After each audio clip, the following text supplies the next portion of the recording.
Hello friends, welcome back my YouTube channel biology science. आज हम आप लोगों को स्ट्रक्चर ऑफ ओव्यूल या बीजांड की संरचना के बारे में बताएंगे। तो पूरी जानकारी के लिए मेरा पूरा वीडियो अंत तक ध्यान से देखिए और यदि अभी तक हमारे चैनल को सब्सक्राइब ना किया हो तो सब्सक्राइब जरूर कर लीजिए। चलिए शुरू करते हैं। तो बीजांड की संरचना या स्ट्रक्चर ऑफ ओव्यूल को बताने से पहले ये जान लेते हैं कि बीजांड होता क्या है।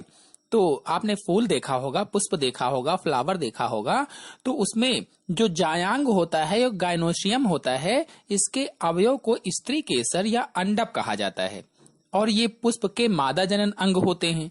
प्रत्येक अंडप में एक फूला हुआ चाप या अंडाशय होता है, यानी फूला हुआ जो चाप होता है उसे अंडाशय या ओवरी कहा जाता है, जिसके अंदर बीज बनाने वाली संरचनाएं होती हैं जिन्हें बीजांड कहते हैं, अथवा अंग्रेजी में कहें तो ओव्यूल्स कहते हैं। तो अब आपको समझ में आ गया होगा कि बीजांड क्या होता है या ओव्यूल्स क्या होता है। तो जो पुष्प होता है, फ्लावर होता है, इसके अंदर जो अंडाशय या ओवरी होती है उसी के अंदर बीज बनाने वाली संरचना को ही ओव्यूल या बीजांड कहा जाता है। तो आज इसी बीजांड की संरचना के बारे में हम आप लोगों को समझाएंगे। तो चलिए शुरू करते हैं।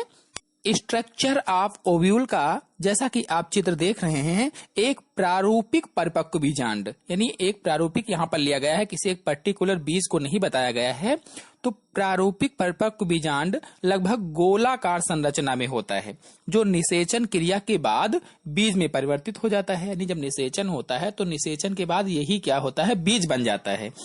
एक बीजांड पर दो अध्यावरण होते हैं, जैसा कि आपको चित्र में दिख रहा है। ये बीजांड की संरचना का चित्र है। इसके बीजांड पर दो अध्यावरण दिखते हैं और जिन्हें क्रमशः क्या बताया गया है, ये जो बाहर वाला है इसे बाह्य आवरण और जो अंदर वाला है इसे अंतः आवरण कहा जाता है, या अंग्रेजी में कहें तो आउटर एंड इनर इंटीग्यूमेंट्स। एक बीजांड की संरचना में सबसे बाहर की ओर एक आवरण होता है जो दो भागों में बटा होता है, बाह्य आवरण और अंतः आवरण। अब इन आवरणों में एक स्थान पर एक छिद्र होता है, ये वाला, जिसे बीजांड द्वार कहते हैं या माइक्रोफिल कहा जाता है। ये वाला बीजांड द्वार या माइक्रोफिल कहलाता है। दोनों आवरणों के अंदर एक विशेष पोषक ऊतक होता है। ये जो दोनों आवरण है, यानी बाह्य आवरण और अंतः आवरण, इनके अंदर एक विशेष पोषक ऊतक होता है जिसे बीजांड काय कहते हैं। बीजांड काय यानी बीजांड की काया, यानी उसका पूरा शरीर। तो बीजांड काय के अंदर परिपक्व अवस्था में एक थैले जैसी ये वाली जो संरचना आपको दिख रही है, इसे भ्रूण कोश या एम्ब्रियो सैक कहा जाता है। यानी इस संरचना को भ्रूण कोश या एम्ब्रियो सैक कहते हैं। यह मादा युग्मोद्भिद या अंग्रेजी में कहें तो फीमेल गैमेटोफाइट और गुरु बीजाणु या मेगास्पोर्स से बना होता है। ये जो भ्रूण कोश होता है किससे मिलकर के बना होता है, मादा युग्मोद्भिद और गुरु बीजाणु से मिलकर बना होता है। अर्थात फीमेल गैमेटोफाइट और मेगास्पोर्स से मिलकर एम्ब्रियो सैक बनता है। भ्रूण कोश में बीजांड द्वार की ओर वाले सिरे पर 3 कोशिकाएं होती हैं। यानी जो बीजांड द्वार वाला सिरा है, इस तरफ भ्रूण कोश में 3 कोशिकाएं होती हैं। तीनों कोशिकाओं के इस समूह को अंड उपकरण अथवा एग ऑपरेटस कहते हैं। अर्थात हिंदी में अंड उपकरण या अंग्रेजी में एग ऑपरेटस कहलाता है। इनमें से एक कोशिका जो प्रायः बीच में स्थित बड़ी तथा स्पष्ट होती है, यानी ये वाली जो बीच में स्थित है ये बड़ी तथा स्पष्ट है, इसे अंडाणु या अंड कोशिका कहा जाता है। और शेष दोनों कोशिकाएं, ये जो नीचे वाली हैं, इन्हें सहायक कोशिकाएं या हेल्पिंग सेल्स कहते हैं। इसके विपरीत सिरे पर अगर दूसरी ओर देखा जाए तो भ्रूण कोश में 3 कोशिकाएं वहां पर भी स्थित हैं, जैसा कि आपको चित्र में दिख रहा है। ये प्रतिध्रुवीय कोशिकाएं कहलाती हैं या एंटीपोडल सेल्स कहलाती हैं। 2 केंद्रक भ्रूण कोश के केंद्र में, ये जो बीच में है, 2 केंद्रक भ्रूण कोश के केंद्र में होते हैं, अर्ध संयुक्त अवस्था में पाए जाते हैं और द्युद्रव्य में फंसे हुए कोशिका द्रव्य सूत्रों के द्वारा लटके रहते हैं। इन केंद्रकों को अलग अलग ध्रुवीय केंद्रक और सम्मिलित रूप से अगर देखा जाए तो द्वितीय केंद्रक कहा जाता है। अगर अलग अलग कहेंगे तो ध्रुवीय केंद्रक या पोलर न्यूक्लियाई कहलाते हैं, और अगर सम्मिलित रूप से देखा जाएगा तो इसे द्वितीय केंद्रक या सेकेंडरी न्यूक्लियस कहा जाता है। लेकिन भ्रूण कोश के अंदर कोई भी कोशिका भित्ति युक्त नहीं होती है, अर्थात कोशिका में भित्ति नहीं पाई जाती है। कहाँ पर? भ्रूण कोश के अंदर। प्रत्येक बीजांड एक वृंत के द्वारा बीजांडासन के साथ संयुक्त रहता है, या प्रत्येक बीजांड एक वृंत के द्वारा बीजांडासन से जुड़ा होता है। जैसा कि आप चित्र में देख रहे हैं, बीजांड वृंत है, ये पूरा बीजांड इस बीजांड वृंत के द्वारा संयुक्त है या जुड़ा हुआ है। जिस स्थान पर बीजांड वृंत बीजांड के साथ जुड़ता है, यानी बीजांड वृंत जिस स्थान पर बीजांड के साथ जुड़ रहा है, इस वाले स्थान को हाइलम कहा जाता है। यानी इस स्थान को क्या कहते हैं? हाइलम कहते हैं। बीजांड काय के साथ जहां आवरण जुड़े रहते हैं, इस स्थान को निभाग अथवा चैलजा कहा जाता है। तो यहाँ पर एक बात ध्यान रहे कि जो बीजांड है, ये अपने लिए भोज्य पदार्थ बीजांडासन के द्वारा ही प्राप्त करता है। यानी बीजांड किससे भोज्य पदार्थ प्राप्त करता है? बीजांडासन से प्राप्त करता रहता है। तो इस प्रकार से बीजांड की संरचना या स्ट्रक्चर ऑफ ओव्यूल आपको समझ में आ गया होगा।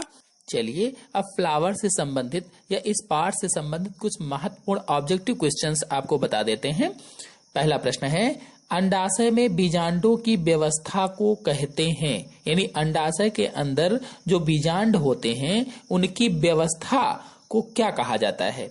बीजांड न्यास, युक्तांड, पुष्प दल विन्यास, पुष्पाक्ष। आंसर सही होगा ए, बीजांड न्यास। यानी अंडाशय में बीजांडों की व्यवस्था को बीजांड न्यास कहा जाता है। अगला प्रश्न है, मांसल पुष्पासन पाया जाता है, अर्थात मांसल पुष्पासन किसमें पाया जाता है? गुड़हल में, मटर में, अंजीर में, गुलाब में। आंसर सही होगा इसमें लास्ट वाला, मांसल पुष्पासन गुलाब में पाया जाता है। अगला प्रश्न है, पुष्प में पराग कण उत्पन्न करने से संबंधित अंग है। पुष्प में पराग कण किस अंग से उत्पन्न होते हैं? जायांग से, वर्तिकाग्र से, पुतंतु से, परागकोश से। तो आंसर इसमें सही होगा लास्ट वाला, पुष्प में पराग कण परागकोश से संबंधित होते हैं, या संबंधित अंग क्या होगा? परागकोश, क्योंकि परागकोश के अंदर ही परागकण होते हैं। इस पर मैंने एक वीडियो बनाया हुआ है, मेरे चैनल में पहले से अपलोडेड है, वहां से आप देख सकते हैं कि परागकोश क्या होता है, उसके अंदर परागकण कैसे बनते हैं, पूरा डिटेल में अपलोड है। अगला प्रश्न है, सरसों के पुष्प में पुमंग में, यानी सरसों के पुष्प में पुमंग में, आंसर इसमें होगा 4 लंबे तथा 2 छोटे पुंकेसर होते हैं। ये जो पुमंग होता है, जो नर जनन अंग होता है, उसमें 4 लंबे तथा 2 छोटे पुंकेसर पाए जाते हैं सरसों के पुष्प में। तो इसमें आंसर बी वाला सही होगा। अगला प्रश्न है, स्वास्तिकाकार दलपुंज पाया जाता है, अर्थात स्वास्तिक के आकार का दलपुंज इनमें से किसमें पाया जाता है? जैसे स्वास्तिक होता है वैसे ही किसमें होता है दलपुंज? तो गुड़हल में, गुलाब में, लौकी में, सरसों में। आंसर सही होगा लास्ट वाला, सरसों में स्वास्तिकाकार दलपुंज पाया जाता है। अगला प्रश्न है, मटर के पुष्प में दल विन्यास होता है, यानी मटर के पुष्प में दल विन्यास कैसा होता है?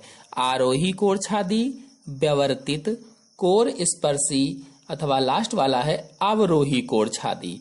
तो आंसर सही होगा इसमें लास्ट वाला, अवरोही कोरछादी मटर के पुष्प में दल विन्यास होता है।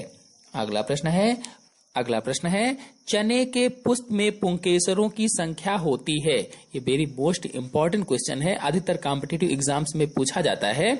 चने के पुष्प में पुंकेसरों की संख्या कितनी होती है? 5, 7, 10, 9। आंसर सही होगा तीसरा, चने के पुष्प में पुंकेसरों की संख्या 10 होती है। अगला प्रश्न है, चतुर्दीर्घी दशा पाई जाती है। चतुर्दीर्घी दशा किसमें पाई जाती है? कद्दू में, गुड़हल में, सरसों में, मटर में। आंसर सही होगा सी, सरसों में चतुर्दीर्घी दशा पाई जाती है। तो इस प्रकार से ये कुल 8 इम्पोर्टेंट प्रश्न थे इस पाठ से रिलेटेड और बीजांड के बारे में पूरा डिटेल से आपको बता दिया है।